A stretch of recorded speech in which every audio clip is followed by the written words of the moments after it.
look at the future and consider of biosimilars and how the biosimilar markets are formulating globally. Ladies and gentlemen, on the session, we're going to be joined by Dr. Rohan Pawar, who's a Senior Medical Advisor, Oncology at Alkem Laboratories. He has an MBBS and an MD in Pharmacology and is working as a Senior Medical Advisor on Oncology Division in Alkem and has 6 years of experience in pharmaceutical industry, particularly in oncology therapy area and biosimilars. He's handled clinical development as well as scientific marketing of biosimilars, particularly MABs, and has been well versed with biosimilar regulations in India. Before working in the pharma industry, he was an assistant professor in the Department of Pharmacology at the State GS Medical College and KEM Hospital, Mumbai. May I request all of you to please put your hands together and welcome on stage Dr. ROSHAN Pawar. Thank you very much for joining us. On the session, we're also going to have inputs by Dr. Anil KUKREJA, Medical Director, Roche Pharmaceuticals. Let's put our hands together and welcome Dr. KUKREJA. We're also joined by Dr. ANITA KRISHNAN, Assistant Director, Head Bioanalytical Team, Lupin. Let's put our hands together and welcome Dr. KRISHNAN. As Dr. KRISHNAN joins us, we'd also like to welcome Dr. AMMAR, who's the Medical Director at Allergan. He's a physician specialized in clinical diabetology and an alumnus of the IIM Bangalore with over 19 years of healthcare experience in diverse setting. He's worked with pharma majors, MNCs, and Indian multinational companies in pharma research and development and clinical practice settings, both for hospitals and office-based clinical diabetology practice. Also, he's worked across biopharm and medical affairs, clinical development, medical governance, MSL management, medical information, phase 4 studies, and pharmacovigilance, innovation of small molecules, biologics, vaccines, biosimilars, and branded generics. Let's put our hands together. Welcome, Dr. AMMAR. Thank you very much for joining us.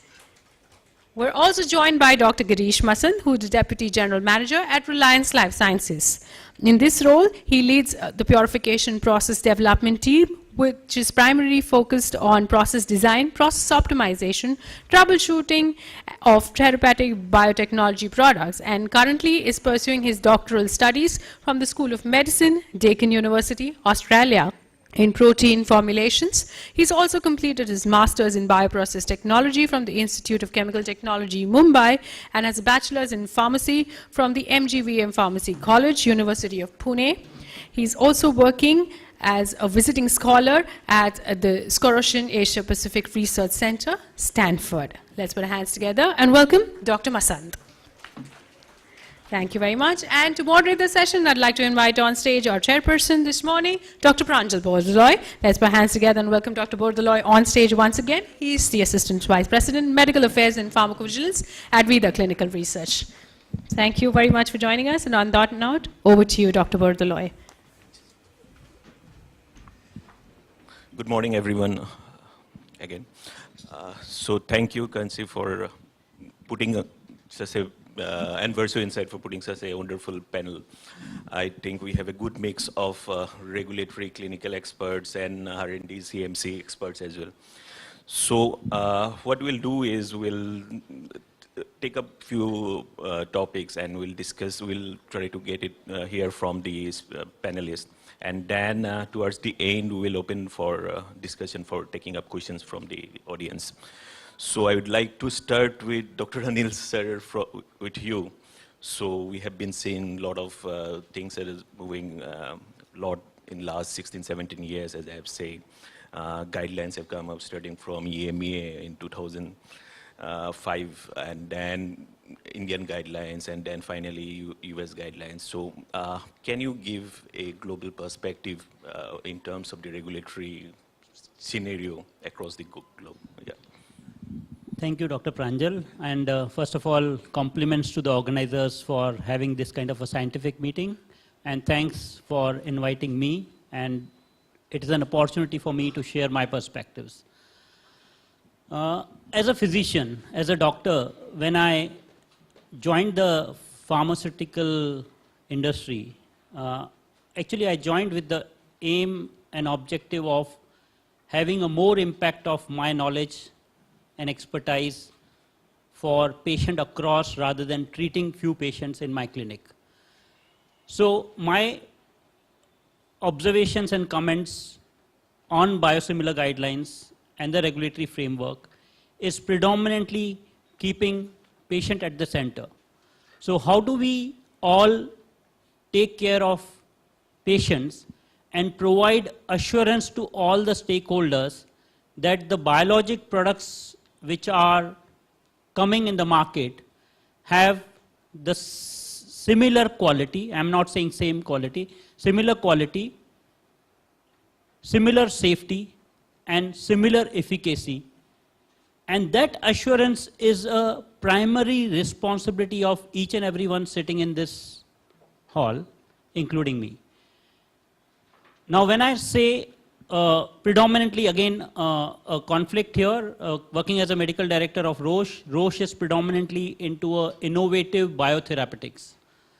When I say innovative biotherapeutics, we are original research, our focus is predominantly into original research biotherapeutic products, and we are leaders in the biotechnology. Now, if I look back into the evolution of the biosimilar guidelines across the world, as rightly mentioned by Pranjal, and I think EMEA is leading in this area. EMEA has progressed from not only the general guidance on quality, non-clinical and clinical, to having more product class specific guidance based on the class of the biologic product. So I think that is one differential which EMEA has created a niche for itself. Because each biologic product, as we also heard from earlier speaker in the morning, the peptides are being looked differently compared to the monoclonal antibodies, compared to the simpler proteins like insulin and erythropoietins and all. The general guidance remains the same. However, there is still a need for case-to-case development of these biotherapeutic products, because each biotherapeutic product will have a different pharmacological action, and therefore the pharmacodynamic studies might be different. So the PK/PD studies, which is the first step in terms of clinical evaluation after the quality characterization and non-clinical studies, when we do the PK and PD, there would be a lot of significant differences as far as depending on the nature of biotherapeutic product is concerned. So EMEA has a niche in terms of product class specific guidance, and I will probably say that if India wants to take a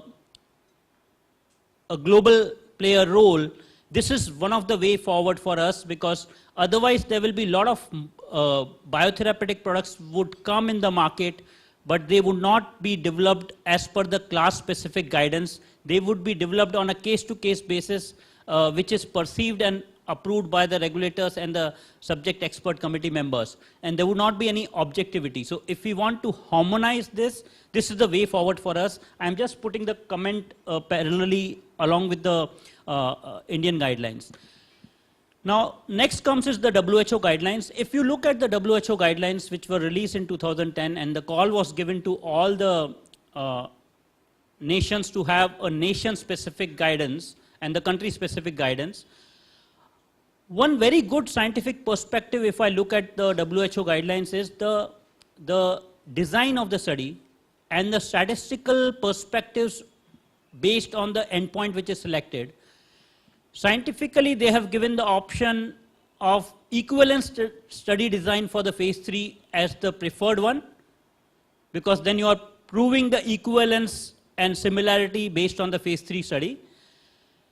Non-inferiority study may be accepted if there is a strong scientific justification, depending on the nature of the product again. But they have nicely explained the statistical perspectives in the WHO guidelines. And this is one aspect, again, which was there in our 2012 guidelines. Unfortunately, when they are revised, these perspectives have been removed from the guidelines. And when we were discussing with the regulators, I think they understood, but the comment which is received from our side is they want to have a minimum standards, But I would say the time has come for us that India should look at, if we want to play a major role, we should aspire to have the global standards. And this is one area which we should aspire, again, our guidelines to refine and harmonize. This is in the interest of everyone sitting here in the hall, and also for all the companies in the, who are operating in the biologic space. And when I'm saying this, why? Because, and no offense from anyone, as an Indian, I feel, last week I was so happy, a couple of days back, when I see the news that an Indian biotherapeutic product, that to a complex monoclonal antibody, is approved by the US FDA. I was so delighted to hear this. Now, my only thing is it that the standards are different for the product which is given to the Indian patients, and the standards are different for the patient in US? Patient remains the same. Disease remains the same. Now, it means we are exposing Indian patients just to go ahead in the market with a very limited data, calling it as a phase 3, having PK as the endpoint. I think this is something which the world will look at it and question our standards, what we have in India. So I think cumulatively it is the responsibility of all of us to see that how best we have the standards which are global in nature, which are the same standards. And I feel that there is a huge opportunity for India. There is a technological, this capabilities are there. We just have to see how to leverage these technological capabilities and leverage the huge patient pool which is there in India, and come with some innovative model where India can actually rise on the occasion, partner with and I feel the public-private partnership could actually play a huge role in terms of actually getting the product with the speed, but also with the right evidence, with the right assurance to all the patients, not only in India, but even beyond. So I'll just say that this is one aspect which is there. Now coming to so what is lacking from this perspective in Indian guidelines is the sample size, the study design.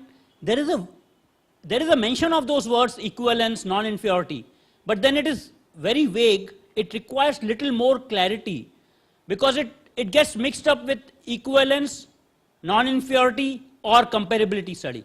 Now, or comparability means these equivalence and non-inferiority is nothing but a comparability head-to-head studies, which is a science-based approach.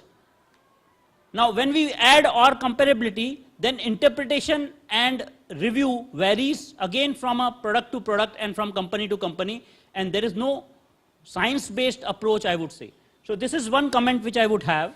Pranjal, I'll just mention 2 or 3 statements. US FDA, they focus on totality of evidence. They also talk about interchangeability. So this is one addition in the US FDA particularly. Most of the other countries have either followed WHO or EU regulations. But again, I would say there are specific nuances. For example, Korean guidelines, if you see, they make equivalent study design as mandatory. They have not given non-inferiority as an option. So these are the subtle differences which are there in different, I would say, country regulations and the guidelines. I can speak more if there are more questions during the session. But again, a call to all the people who are sitting here, we really need to raise on this occasion, let's see that how best India can have the products, world-class manufacturing, world-class quality, and it is made not only for the India, but also it has the potential to be exported in the world. It follows all the guidelines which are there available in the world. So with these comments, I would just... Yeah, thank you very much, Dr. Anil. So you have raised a very pertinent issue, comparing the Indian guidelines with the global guidelines. Yes, there are, of course, a lot of questions asked when we say you do your phase studies with minimum 100 number of patients. So how this number 100 is coming? Even in the new revised guideline, there is mention of 200 as a PMS. How we can define a patient population like this? So there are always such things, confusions around the clinical statisticians who design these studies. I would also like to hear from Dr. Raja, if you can give us some idea about the ROW or more of, or your experience in Indian designing clinical studies. Yeah, first of all, good morning everyone, and thank you Virtue Insight for getting me here. I think it's a wonderful panel and a good gathering, and pleasure to be here. Now, when we look at the guidelines, I tend to agree with Dr. KUKREJA that there are areas of improvement, but when we look at it from a global perspective today, the challenges are quite a few, right? We see, on one hand, there is no consensus. The selection of reference product, that's not defined. Interchangeability, even the US guideline is still a draft. How we are going to do that, really, it's a big question mark in the mind. Challenges around how do you interpret guidelines? Because if you see many of the guidelines in emerging markets, and this is practical experience I'm talking about, many of the guidelines in most emerging markets are a copy-paste of the WHO guideline without actually understanding what is the implication of making a certain guidance, and then it is left to individuals to actually interpret, whether it is the industry or the regulatory authority. It's left to individuals to actually interpret, and so each one has a little different interpretation of that because there is so much of gap between what is actually needed versus what is really stated on the paper. So there is quite a bit of a challenge there, I would say. Again, similarly, if you look at extrapolation of indications, you take European, US, others, there's still debates on. As long as there is a good scientific justification and you have taken the most sensitive target population, done a study, unless it's in a very different therapeutic area, like oncology versus rheumatology, those things have not just been clarified in most guidelines today, and I think there is a lot there.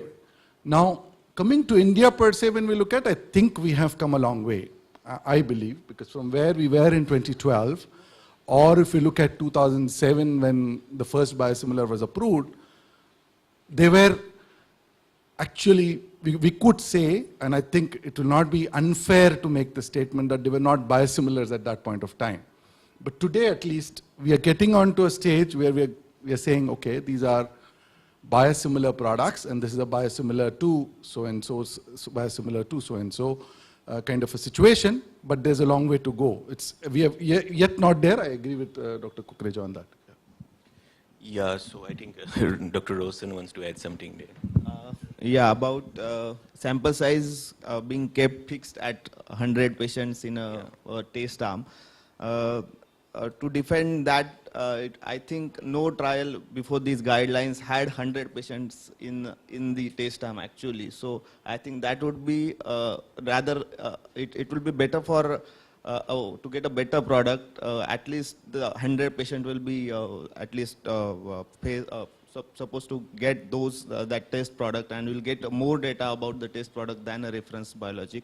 So I think that thought might be there when they design or they give this number as a mandatory, because before in 2012 there was not such a fixed number. So like in defense of our guidelines. Right, rightly said, and what I see is... Can I make please just add. one statement here? I think, yes, I agree. As a physician, I disagree on, particularly, there is, with this sample size, it will differ from product to product. All of us, we have our own families, we are in a community, and we have patients in that community. Does this sample size provides assurance that the product which the patient, it can be in our own families, the patient is receiving the drug, has a similar efficacy? I think that is something, if this sample size would not provide the assurance, after this 100 sample size, if the product comes in the market, my worry is that if the patient receives the drug, does the patient or all the stakeholders have the same kind of assurance that they are receiving the product having a similar efficacy? So then you're receiving the product with, I'm not saying the product, and please do not consider my comments as, I'm not saying the product is not worth giving. I'm saying that we do not have evidence of similar efficacy, similar safety, or similar immunogenicity with this sample size. And my concern as a physician, from a patient point of view, is that. Yeah, I absolutely agree. So it has to be justified in terms of statistical calculations and all. But having said that, India had, in today's date, we have near to 70 biosimilars in the market, and they're safely doing good. Now let us move from the regulations and clinical little bit to the, you have mentioned about the reference product, so I would like to hear from ANITA. So there are a lot of challenges in and around reference products, vis-a-vis its clinical outcomes and how you select it and what are you? Thank you, Dr. Pranjal, and thanks to the organizers for inviting me to the panel. One first clarification I would like to make on behalf of Lupin is, at least from Lupin's side, when we manufacture products and we develop biosimilar products, we do not have a separate line of development for the rest of the world, for India market, for US, for EU. It's practically impossible to do that. Some of the companies in India have tried it and have actually lost the game in that. Because it has a lot of practical problems in terms of how you document these different processes, different specs. It really is impossible to do that. So after a while, the learning that we get from such kind of a development is that we go for one major development, develop product for the most stringent market and market it everywhere. Now, there is a business component here, because when you develop for something like the AMMAR or the FDA authorization to these markets, it's going to be a very expensive proposition because the expectations there is very high. Analytical characterization is to the highest degree of expectations are there. So actually what the point that Dr. KUKREJA made, Indian regulators have to recognize this fact, because when we actually apply for even a global clinical trial, we have to take the permission from DCGI as well. So their perspective for a global clinical trial, I would say, is a little more traditional. And if we can, put up these things as a community to DCGI to be more open about global clinical trials and actually create a win-win situation for India based on these kind of trials, it will benefit the society on the larger perspective. But to answer Dr. Pranjal's question and what my colleague also made, one of the major questions during the time of development, when you're at a threshold of deciding which market you want to go, one of the big questions that remains unanswered is, which comparator should I actually develop my biosimilar for? So do you source it from the US? Do you source it from the EU states? Do you source it from Japan? If you are going to if you have already made the product and you have launched it in India, you have a bigger problem at hand, because you've already marketed, it's a product that has been launched, your phase 3 efficacy pivotal clinical study has already been done. Now you want to extend this product to other regulated markets, so how do you actually bridge these two studies? So all of these questions are unanswered. Many times you go to these advisory bodies and get the scientific advice, and then you proceed. But what we have seen across the world is that most of these highly regulated markets want an analytical bridging study, minimum. The second level of expectation is that you at least have a PK study to bridge even two comparator products. So for example, if you get a map from England and you get a map from the US, you're supposed to bridge these two with a similar number of patients and show that these two reference products are same. Forget about biosimilar. So it becomes that much more expensive, and it's a substantial cost, time and effort that goes into this, and then puts a very question into why are we developing biosimilars? To give that cost benefit to the patients? Are we killing the very purpose of developing biosimilars? That's how it boils down to. So now you see that a lot of innovator companies have started manufacturing biosimilars. Amgen is also manufacturing biosimilar. Roche is also manufacturing biosimilars. So they are lobbying it at a very stronger level, I would say, because the recent DIA conference, there were a couple of questions in the DIA conference. One of them was, do we really need to do this kind of comparator bridging when we have a strong analytical bridge? So that's one thing. The other thing is, what do you mean by, let's say, rituximab from EU and rituximab from US? It means the process is same. At max, they may be having two different manufacturing sites. So what did the innovator do to bridge these two? They didn't do any clinical trials. They have just done an analytical bridge and shown that these two products are comparable. Now, if we can get this information from the innovator, it lies with the FDA, it lies with the AMMAR, they can actually help the community to give us this information and make use of that information to come up with one global comparator reference product. They have not done any clinical trials to substantiate their product. So why should we do sometimes a PK? Sometimes we do a customized efficacy study as well. All that is required right now is every biosimilar is only similar. It's not identical. So look at the residual uncertainty. Customize your clinical trial for the residual uncertainty. Now, if your product has, let's say, a deficient ADCC, but the binding is okay. So there are two business ends in a map. You have an FC effector portion and a FAB portion. Now your FAB is functioning fine, but if your ADCC levels are lower or higher, is your clinical trial having a PD marker which is showing this difference? If not, it's a blunt clinical trial. So can you have a customized clinical trial with lesser number of patients, but with more meaningful data? So I think Marcus from Amgen, he's a VP biosimilar development there. So he made these points and he said, actually we should be abolishing these global clinical trials and come up with customized clinical trials. So I think India should take these cues and should try to move in those directions to keep pace with global biosimilar developers who are also innovators. They have a lot of muscle power. So we should actually play it smart over here. Yeah, very well said. Girish, if you want Thank to you. add something to it. Yeah, so good morning all, and thank you for inviting me. Thank you to the organizers also.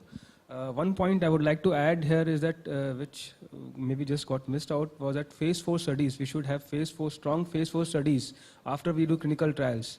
So if we have a good phase 4 studies where we prove that our products are safe for long-term effects, then it will be good to present our case to regulators, to different geographies. And coming from R&D and manufacturing background, as different people mentioned here that, and Dr. PRANJAL also mentioned that we have more than 70 biosimilars in India, and innovators also coming up in India with a lot of biosimilars. Now the main problem is the cost. So if we think of cost, we have to secure our the media requirements. So the manufacturing requirements, the media which is used for manufacturing this products, because these are the common medias provided by common vendors. So if everyone is using these medias, how to secure these medias for your organization? How you go for that? This is one major concern which we will be having in future, right? Maybe not right now, but we'll be having in future to secure our media requirements. And second thing is, if we have how much to characterize, as you mentioned that how much to characterize. So we have seen studies where companies have taken more than 130 lots of innovator products and still the data was not sufficient. So it's like how much to characterize. 130 lots of innovator, first to procure 130 lots of innovator itself takes a lot of time. From how many countries you have to procure these products and to characterize this along with your product and to come up with study, it's really challenging. Yeah. Right. You want to add? Yeah, I just wanted to add on to the phase 4. I think it's also, I think, very critical given the way the whole data is being seen today is real world data. And here I think I just want to seed this thought and can have a separate discussion on that, is doing registries, doing real world registries with biosimilar products to really show how is it working in a real world setting.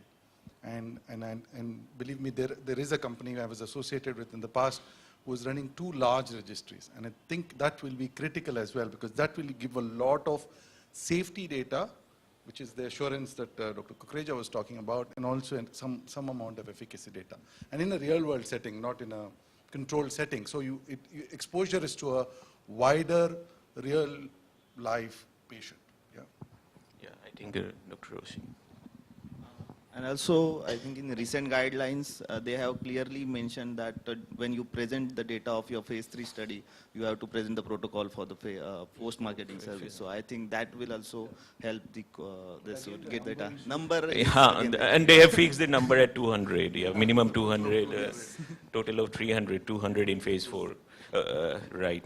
So,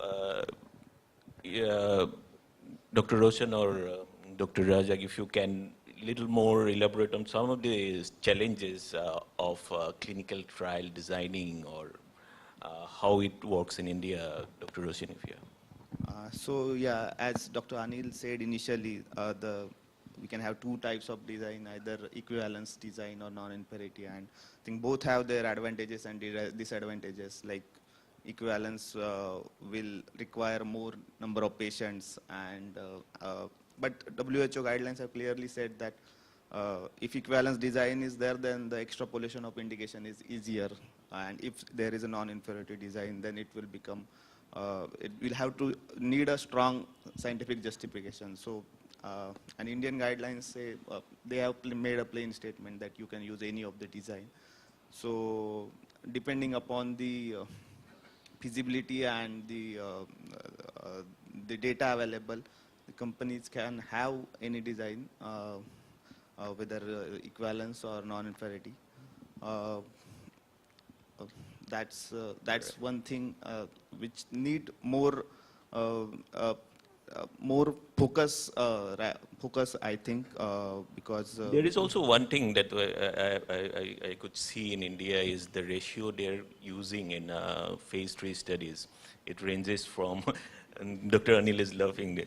So it ranges from 1:4, 1:3. So how, any kind of thoughts around there? I think, why I was smiling and laughing, because I received a query, and nowadays, see what happens is, people call it equivalence, and there was one publication, a local publication, and it got picked up by our global colleague. It was a sample size of less than 100, and calling it as an equivalence. So there was something, these curiosity question, and people laugh on us, right? So I'm not saying that it's okay, but we need to be very sensitive, because when we aspire to play an important role in the global, we need to be very, very scientific. And there are statistical principles which are very well explained. There are different formulas for equivalence design. You have to look at the 95% confidence interval on both the sides. You have to look at the alpha and the beta error. You have to look at the power of the study. These all are very, very important, because somewhere if we miss, it's a risk for the developer also, because you're investing so much, and eventually you will not, this will be the wasteful investment. I'm just saying that if, and I feel particularly, there is a huge patient pool in India. If we design a proper study, there are academic, and from where I'm coming as an Indian, I feel that there are, and I completely agree and resonate with what has been spoken earlier. Biotherapeutics and particularly biosimilars play a huge role in making the healthcare sustainable. And they make a huge role in terms of providing an affordable options. Now, do we talk only of affordability, or do we also add an adjective, affordable quality healthcare? Now, if we aim for affordable quality healthcare, and knowing that there are so many patients available, what it requires is only a partnership between the company who's developing and the government and the academic centers, government centers, where there are patients available who are anyways not receiving the best standard of care. Government is open. Only thing is, we need to go with the proposal saying that, okay, open up the government academic centers, let's partner, develop the product together.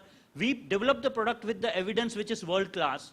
We have a product which we have to offer, which is a quality product. So then there is the right evidence being produced, and I think this is the way forward for us, where the government will work very, very closely with the developers and move towards the right evidence being created? Well, yeah. One other issue while you design a trial is also, for a biosimilar trial, is the indication that you choose. There's a host of indications for which the originator is approved for. So which is that indication that you choose? And that obviously will have an impact on how are you then going to get your label with all those indications. The entire piece of extrapolation, which is, like as I said earlier on, is still debatable. There are variances in guidelines, but choosing and from a scientific standpoint, choosing the most sensitive target patient population and doing a trial in that population, and of course, trying to address that issue of residual uncertainty, keeping that as the core principle at the back of the mind. I think that's an important thing to keep in mind while you design trials as well. I can just add, I think very rightly mentioned, not only the sensitive indication, but I think one of the very valid point is what is the primary endpoint. So in that indication, and just let me give you an example. If you have one of the monoclonal antibody where you see a lot of variation in terms of response rates across the studies. So there are 6 or 7 studies which are published, and you see the response rates which varies from study to study. So it means there is a lot of variability in that response rate. And if you choose response rate in this as an endpoint, there are chances that you may not, there can be a hit or a miss. What we have to do is, which is across the studies, which is the endpoint which is consistently shown the benefit. So for such one example, like maybe progression-free survival is the endpoint which is the right endpoint, then we have to select progression-free survival as the endpoint in our development. Please. So I'd like to just change it from, as you mentioned, that manufacturing of quality biosimilars.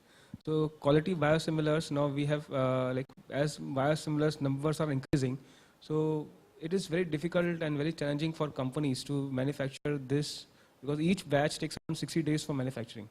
So if we have around 10 biosimilars also in an organization, the capacity which is required to manufacture these biosimilars becomes drastically huge.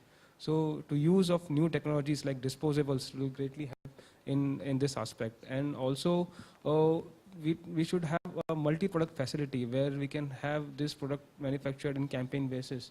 Multiple products can be manufactured in single facility. Otherwise, if we have only one facility for making one product, then we require 10 facilities for 10 products, which is very challenging.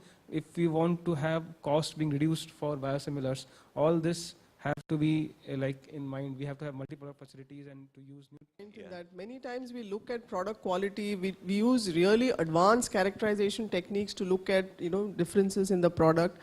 Recently we had an issue of a recall, not from Lupin, I think one of the other biosimilar companies, and the reason for that recall was just the endotoxin levels. So things which are very simple but can create a major impact, because this product was an intraocular injection. So depending on the criticality and the pharmacological use of the product, we should know what is it that we need to really control. Control strategy, devising has to be in a very scientific manner to have quality products. And many times we miss very simple things and we look at very advanced techniques. Just wanted to add that point.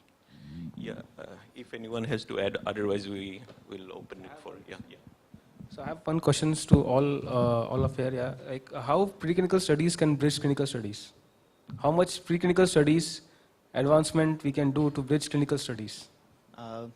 Actually, particularly for MAPS, there should be a relevant species, and relevant species for MAPS is only primates. And in India, those studies are not actually allowed.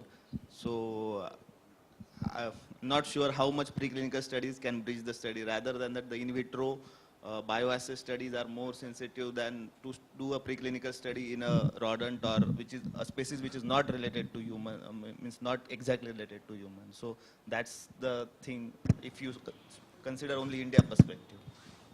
So I think as a pharmacologist, we have done the preclinical lot of work actually in the college days. But if I look at the guidelines, I think preclinical provides you a lot of confidence to move forward.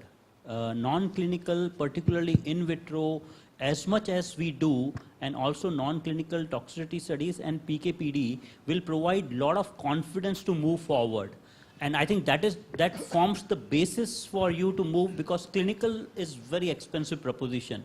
So you want to go with the product which has a high probability of success in the clinical, and preclinical provides that kind of a confidence and assurance that, yeah, this is the product I want to go forward for.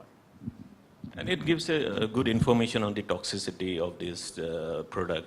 So that's the, yeah. But then if it is not relevant, specific, not related, then yeah, so like immunogenicity in rodents will not suffice or not give any information absolutely for the right, humans. yeah. I think we can open it for discussion. So we will, yeah. Bhatt sir has a question. No, I have a comment about the real world studies, because last 2 years I've been focusing there. It's very good to talk about it, but on ground, registry is a big challenge in India. And the reasons are several. First of all, it's expensive. Nobody wants to pay for it. That's the first part. The doctors who are involved debate about putting a patient in registry versus putting a patient in trial. In a trial, you get more remuneration, obviously. And the data quality is so bad that ultimately, after about a year or two, you don't even have data to conclude anything. And last but not the least, when you say registry, what's our aim in registry as a company? Most are market support registries. So you want to get a prescription and some data. But really, registry would be without paying. The patient should be getting a drug without pay, non-interventional studies. And that's the problem. So we'll have two registries. Somebody wants to give a drug, somebody doesn't want to give a drug. So ultimately, registries are not successful so far, because we are, plus the design, I think. I've seen people are trying to make a design which is very close to phase 3.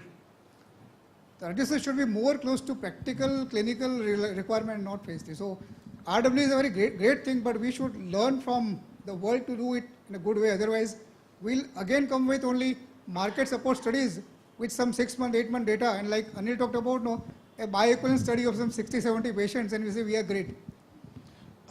Yeah, I think, Dr. Bhatt, I completely agree with you. I think the quality of the registry and the way you collect the data and the selection of patients, and I completely am with you. And I think there is here, and I think I'll make a very critical comment, which is to do with how physicians look at registries versus clinical trials.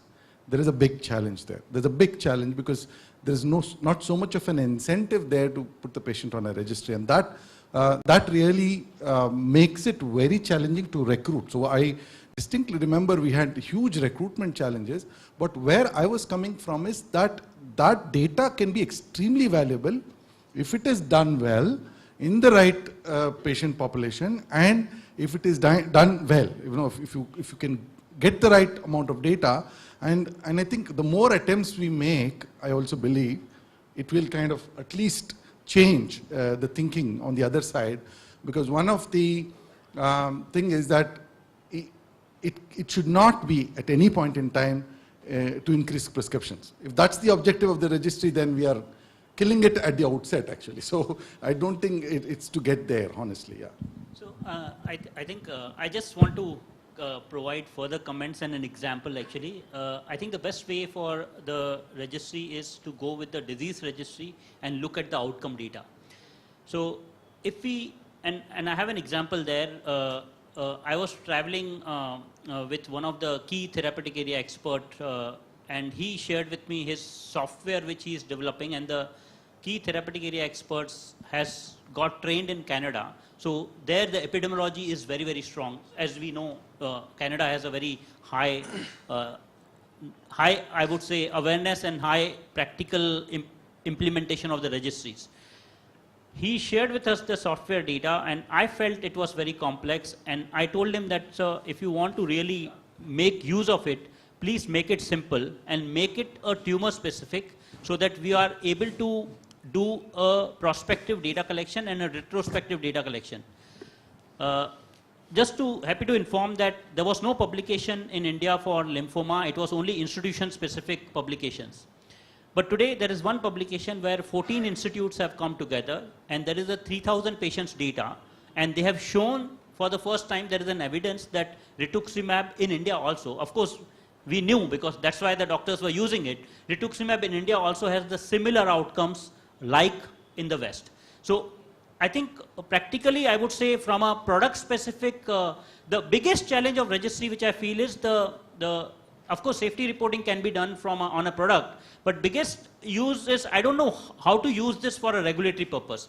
That is the curiosity question in my mind, but I believe that based on the FDA guidance on totality of evidence, this could be one aspect, not the complete aspect, but one aspect where if you are able to showcase the outcomes data which is comparable, I think it could be the way forward. But I agree that it is very challenging. It almost took 2 years for us to hit the ground, only hit the ground.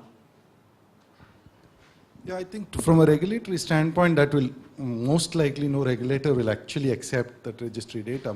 It can only be an add-on information, an add-on kind of assurance, and it's a supplement to your core pivotal program. Yeah.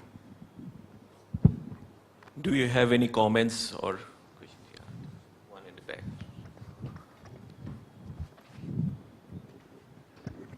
Hi, thank you for the presentation. I am from Abbott. My name is Chetan Parekh. I had a question regarding pre-qualification of biosimilars, WHO pre-qualification.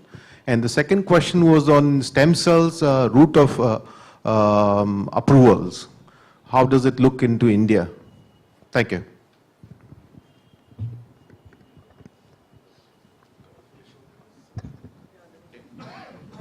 Yeah, I think this was also discussed in the DIA conference, the pre-qualification of, I think, Rituxi and trastuzumab, right? These were the two.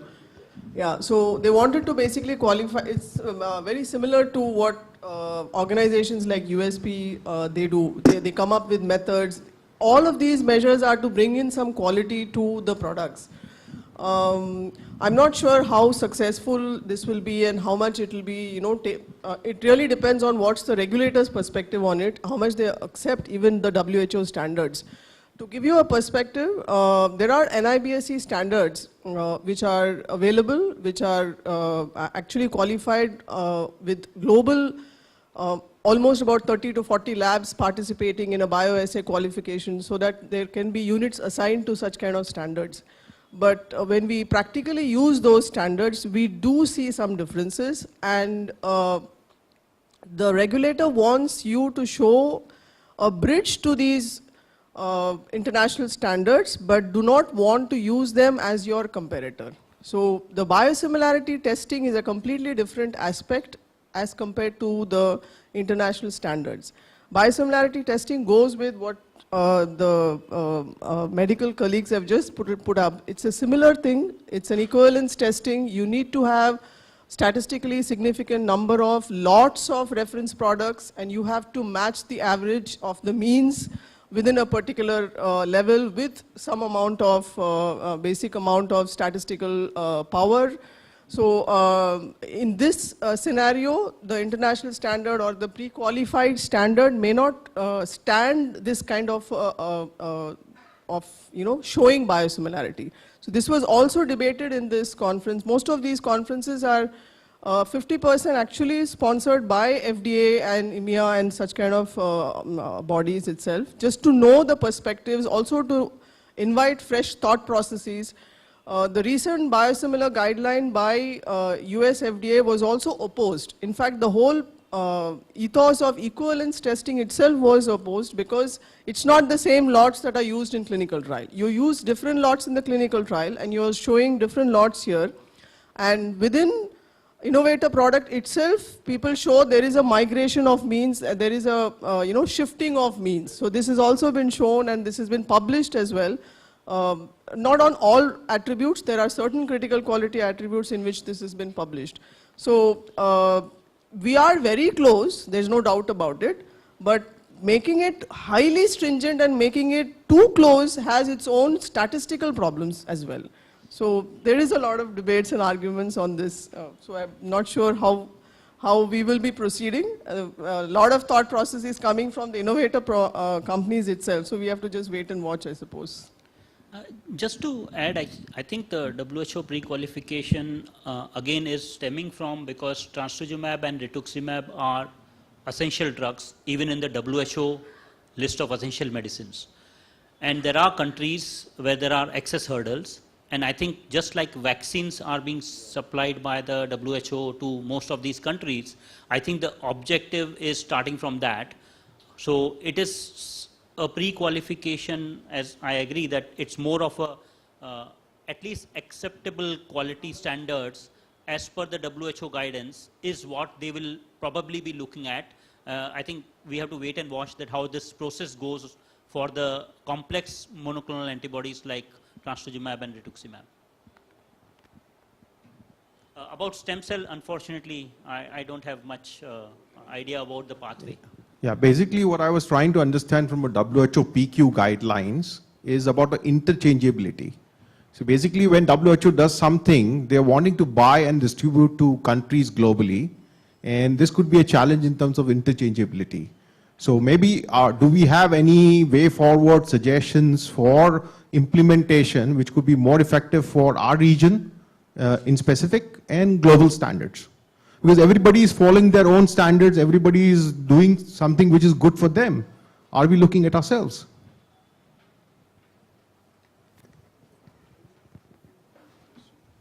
What do you actually mean by interchangeability of standards? No, interchangeability of products. So we were talking about when you prescribe a trastuzumab from a particular company, it should not be what you call resubstitute with another product. It's the interchangeability which I mean. So that interchangeability, I think we have already discussed that. There are specific guidelines. I think the US has come up with a recent guideline. There's a lot of ambiguity around interchangeability. Different countries have different norms that they follow. So and I think US also, the interchangeability means in the changing the medicine at pharmacist level, not at the physician's level or oncologist level. So in India, there is no such thing that pharmacists can change it. So anyway, the product will be prescribed by a doctor only.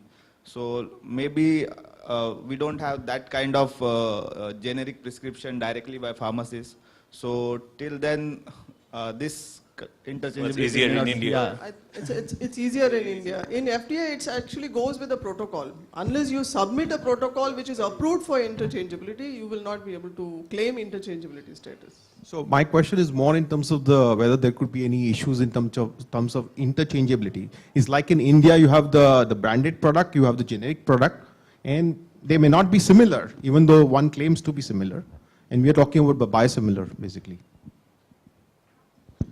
What we have seen in India is the doctors take the decision. So, since there is no guideline available, no prescription available, when to shift from the innovator to the generic compound, so the sole decision is at the doctor's level. And what I feel is the decision the doctors take is in terms of confidence he get from the information about the product from the selling company. So he will definitely go through some of the information in terms of their clinical results, in terms of the preclinical results and all. And then if he's comfortable enough, I have seen even in the middle of a therapy regime, doctors shifting from one drug to other. So it's primarily at the level of the prescriber. Just to add, I think at the moment there is no data to back it up for any biosimilar at the moment. But but in practice it does happen, and as you're rightly saying, there are there are multiple reasons for that, and one of the key the point for the physician is what is his experience. If his experience in the past with the biosimilar has been good, then he has confidence in switching from an innovator to in the same regimen.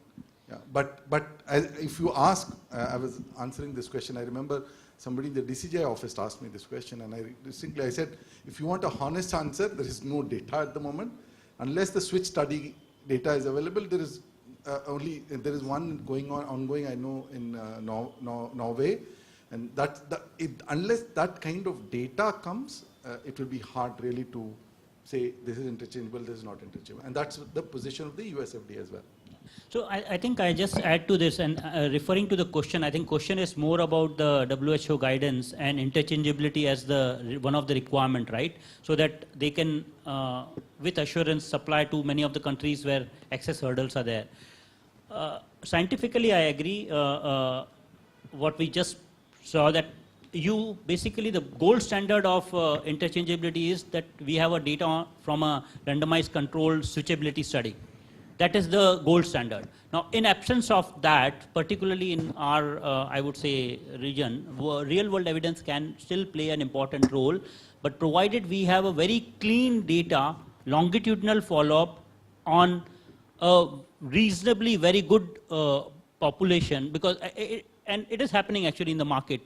We see a lot of pressures from the corporate hospitals on the doctors, and doctors are really frustrated sometimes. They want to give the quality product. Sometimes there is a pressure because of the margins, and this is creating a huge problem. And those are all practices which goes on in the market from a commercial counterparts who are working in various organizations. I'm just saying that we all need to again going back to that, our existence depends on how much quality care we provide to patients in India. I think what best we could do is, it needs to be an informed decision. If patient is taking a decision along with the doctor or along with the pharmacist, and it is an informed decision based on the full knowledge, I think that should be okay from a ethical and moral perspectives. Thank you. Another means about switching studies, again, it is not very easy because there will be ethical issues if such a randomized control trial is designed. So that is another challenge to have the data. Just to add one point in this context, we are talking about the same drug switching between two different sponsors. There is a case where drugs have been switched, especially for macular degeneration. There is a indicated drug which is Lucentis, and almost half the patients in India actually take Avastin, which does not have the indication for wet AMD. You know, even that is in the hands of physicians. So I think if the science is there and if the physician feels it would work, it's not just in India, it's all over the world. Yeah, true. Yeah. Hello. I think this is just one question. So just one comment on our colleagues. Avastin is being used off-label. We are aware about it. Our position worldwide remains the same, that it is not recommended. The drug is not formulated for intraocular administration. The drug is not formulated, but still, when we presented this position to the DCGI, and the regulators took the view of independent subject expert ophthalmologist, whom they called from various academic institutes, and they felt from an economic point of view, worldwide is being used based on independent studies. As you rightly mentioned, there is a data, but our position remains same. It is not recommended, and we do not recommend, and I urge all of you to please make a note of it. I think, I'm sorry, we will have to stop because we can discuss it. If you have a short comment. Yeah, it's regarding future consideration of biosimilars. Panel can comment about the selection of biosimilars, considering the many biologics are available for one indications. I think, yeah.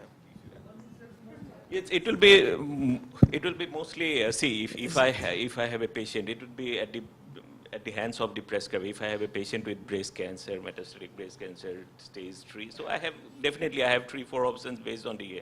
So basically, as I have said before, basically it would be if I have to select a generic vis-a-vis a innovator, then definitely if I'm going for a generic at the first time, being a physician, then definitely I will have to have the data in place.